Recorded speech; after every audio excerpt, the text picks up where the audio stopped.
Welcome to Morning Sips and Soul Shifts by the Life with Grief podcast and your host, Tara Accardo. This is your morning dose of warmth and wisdom where we sip on coffee or whatever your favorite beverage is, navigate life after loss, and embrace small but powerful shifts toward healing, fulfillment, and joy. Hello, friends and fellow grievers. Welcome back to another mini-sode of Morning Sips and Soul Shifts on the Life with Grief podcast. Today, we are talking about a big one. I feel like I've been talking about this on social media a lot lately. It's just been on my mind. This is nothing new, sadly, in the grief space in terms of the things that we experience as grievers, but all the more reason to come on here, talk about it, at least at a very high level for right now. I honestly could go on and on about this topic all day long. I have lots of strong thoughts and feelings about it, but today we are talking about those at least comments, those invalidating comments that we get as we're grieving and how to cope with them. And if you have ever had someone say to you something along the lines of, at least they're in a better place, or everything happens for a reason, all the while you are just trying to get through the day without breaking down in the Target aisle or in the grocery store or in your car or at work, wherever it is. This episode is a long time coming to, in a way, because at least me personally, I have definitely had my share of these comments thrown at me. And I was once bombarded with Facebook messages from this slightly older woman, different generation, I'll just say that my mom used to work with. And I didn't know this woman very well. And she just kind of went off on me how, she's lost her parents too and a brother. And, she knows loss and not to tell her about loss. And I wasn't, by the way. This was just things I was posting and it just triggered something in her. And she just, seriously, you guys, every insensitive, invalidating, minimizing comment you could possibly imagine saying to someone who's grieving, this woman said to me. And, everything from, at least you have your husband and daughter, focus on them, just be happy. And I almost couldn't even respond. I basically just kind of politely shut her down. Frankly, I blocked her. I've never spoken to her since because I was like, you know what? I don't need this energy in my life. And it's so clear that she doesn't know me. She doesn't know what I've been through. She even made comments like, your mom wouldn't want this for you and she would be disappointed in me and the work that I'm doing. And that really hit home. Even, talking about how I monetize my grief. You guys, I really don't monetize it at all, hardly. And so that really stung because to have this person speak on behalf of my mom, who I guess she thought she knew, but she really didn't at all. Frankly, I know my mom and my dad would be proud of the work that I'm doing, just as your loved one. Well, I never want to speak for anyone's loved one, so I'm not going to put that out there. But I would imagine that many of our loved ones are very, very proud of us and how we are moving through life with our grief and after loss, and we're just trying to get by. And so I bring up this example because it's just such a testament to how someone, whether they be close to us or virtually a stranger, can just be so awful and can make us feel so much worse. And for some reason, there's something in our journey and in our grief that is triggering to them. And, if you take away nothing from this episode today, please let it be that you are on your own path. They are clearly on theirs. And if there is ever something that triggers a comment like any of the above that I just mentioned or anything outside of that, it is a reflection on them and their life experiences and, again, their journey. It is the biggest lesson, I feel like, in this experience of grief that we just have to separate sometimes ourselves from other people and what they have been through and what we have been through. It's apples to oranges, right? Like we can't compare. And comparison, it's that typical, comparison is a thief of joy. And it's just, I'll just speak as a griever about 5 years out from losing my parents now. Comparison is so dangerous. And I use I use that term loosely, but it's just, we just have to be so careful because it can make us feel like we're grieving wrong. And it makes us feel like we're going crazy or that we're stuck in our grief. And it just makes us feel lesser than somehow. And then we judge ourselves or we question what we're feeling and why we're feeling it. And we just need to be so careful not to allow the projections of others affect how we grieve. That's the long and short of it. So in this mini-sode today, we're just going to very high level, very quickly, at least for today, cover the emotional toll of invalidating comments as we're grieving, why people say them, even when they mean well. This particular woman that came at me like that, there was some viciousness in her comments. I wish I could show you guys them. But, there are many people out there that might say things, insensitive comments, those at least statements, whatever, that actually do mean well. They just maybe don't want you hurting or they want you to try and see the light at the end of the tunnel, right? I think it's a very natural human response for us to not want people around us hurting, at least for most of us, right? So, might not always come from a bad place, but the comments still happen. Also, just quickly going to talk about how to protect your energy when this happens, and then just a few very tangible ways to cope and respond with compassion and boundaries. So let's just quickly talk about why these comments hurt so damn much, and they really can. Grief is already a lonely road, and these comments can make that process feel even more isolating. Those at least statements or, whatever the invalidating comments are, tend to minimize the pain or that's the intention, right? Whether it's malicious or it's out of love because people don't want, again, they don't want to see us in pain. But even when someone means well, at the end of the day, those comments bypass the core truth. It hurts what we have been through, whatever it is. It might not even be a death. It might be a divorce, a relationship ending, whatever. Either way, the pain of our loss hurts. It has to be acknowledged, not bypassed, not minimized, because that only is going to come up and hurt us more later. So examples, like I was mentioning, that we might hear here are, at least they lived a long life. At least you had time to say goodbye. I've gotten that one. At least you can have another baby. At least you have other children to focus on. Just love on them, focus on them, as if that somehow makes up for losing another child. They wouldn't want you to be sad. Just move on with your life, right? These platitudes, or that's a very generous word for it, but these statements send a message, sometimes even unintentionally, that you should hurry up. Be grateful, move on, right? Like these losses haven't affected our life as greatly as they have. But here's the thing that I've found. These comments often reflect the other person's discomfort with pain, not your inability to grieve correctly. And I've talked about this on the podcast before as well, especially in our episode around, having realistic expectations of ourselves and others when we're grieving. There are so many factors that come into play here.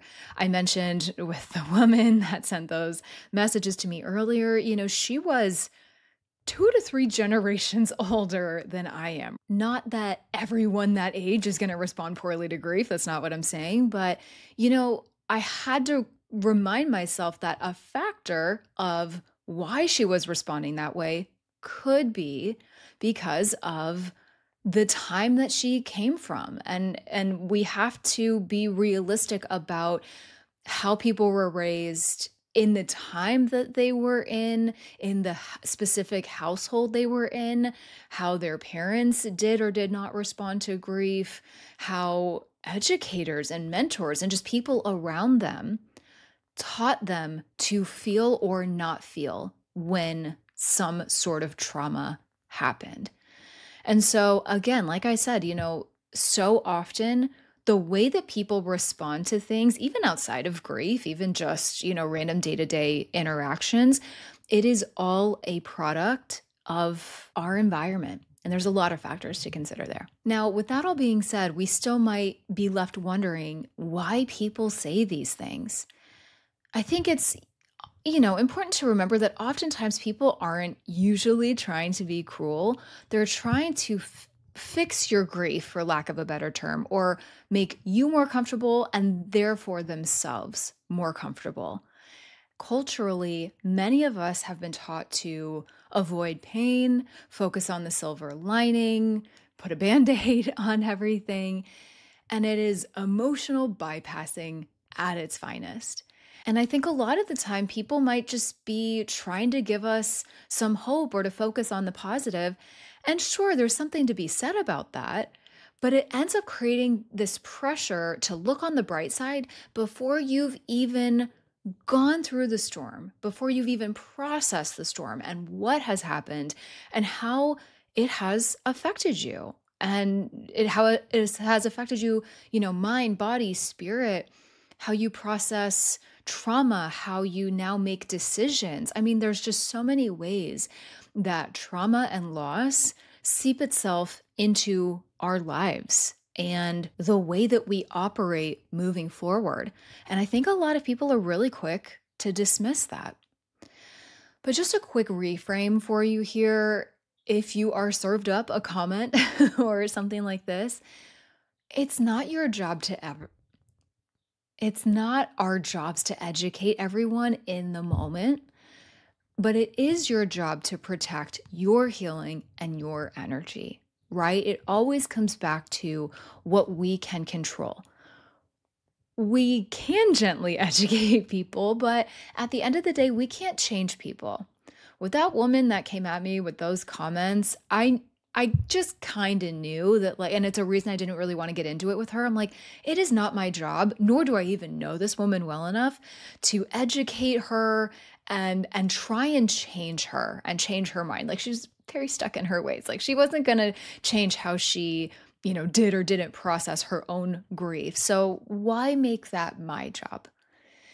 But of course, as a grief coach and as someone who now talks about this at length a lot, of course, I would love to see some shifts in our culture societally on how we approach grief and therefore hold space for each other and have more compassion around grief and loss. So let's do that. Let's talk about some just really quick, tangible ways to cope with invalidation, whatever form you might experience this. So one I like to call sort of a mental filter practice.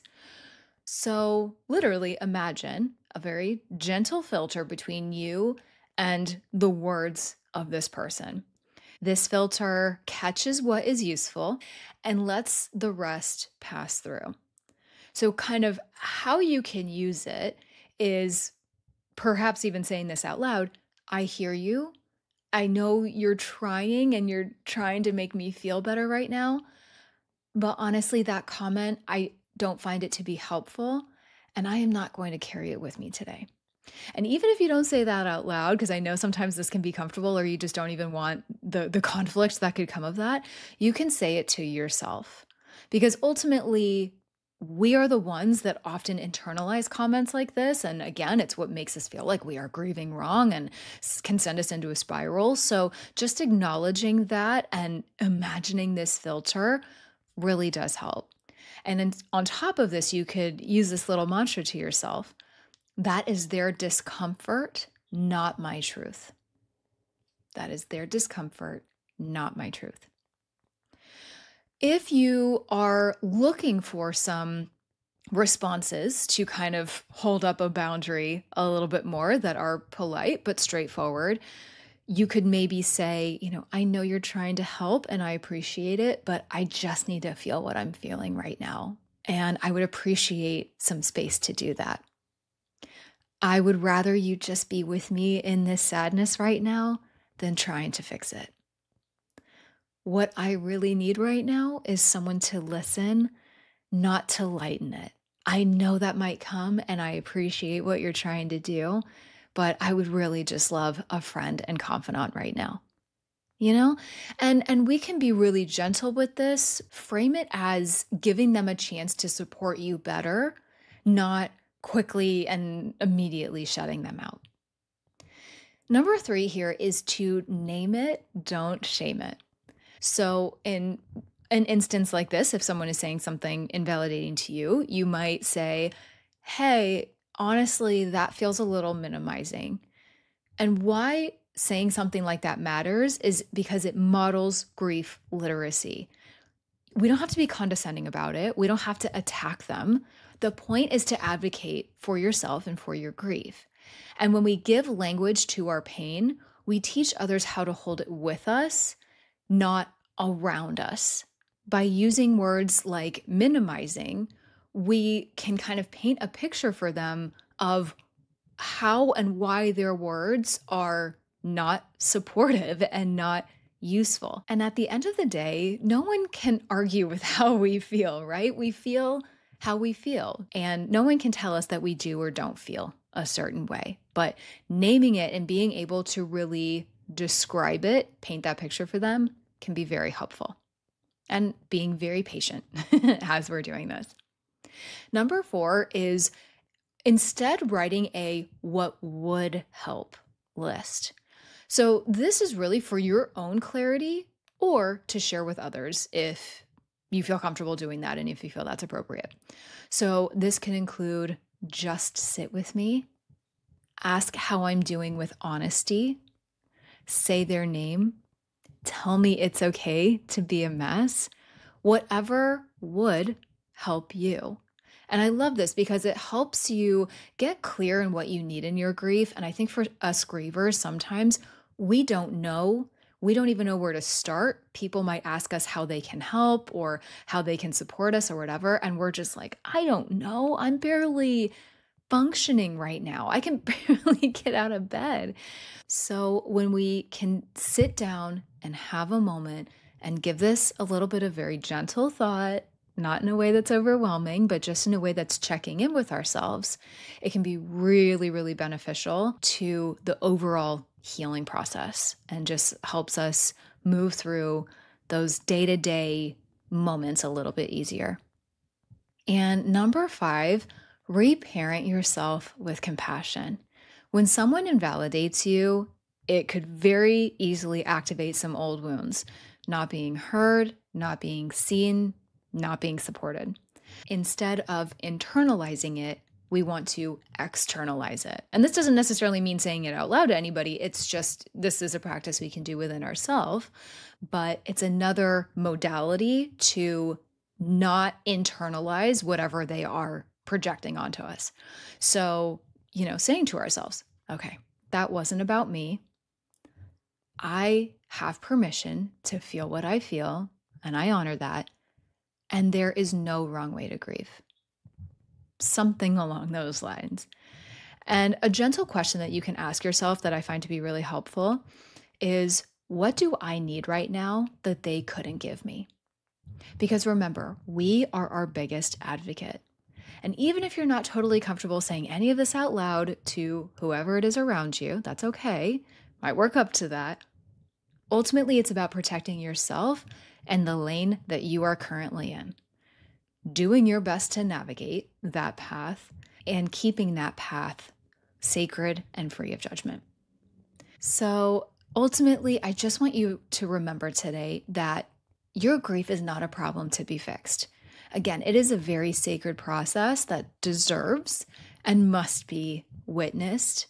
And having those around you who just get it in some way truly can be game-changing when it comes to feeling less isolated, less lonely, less like we are the only ones to ever go through something devastating, because I know it can feel that way, even though we know on paper, okay, yeah, I'm not the only one to, for example, lose parents, but doesn't matter. Grief makes us feel that way.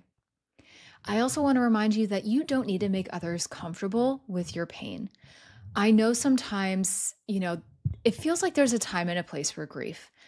And I totally get that. If you're at work or you're in a public setting or whatever, you might not want to lose it at the drop of a hat. It might be uncomfortable to do that. You might find it a little uncomfortable to cry and really let it out. But it's a balance, right? And it's all about finding the outlets where you can express your grief and express that pain when and if you need to.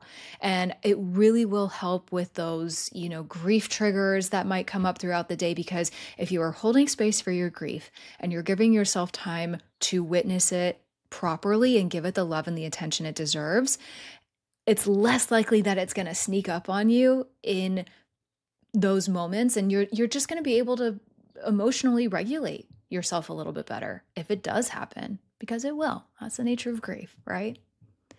And there's nothing wrong with you for feeling invalidated.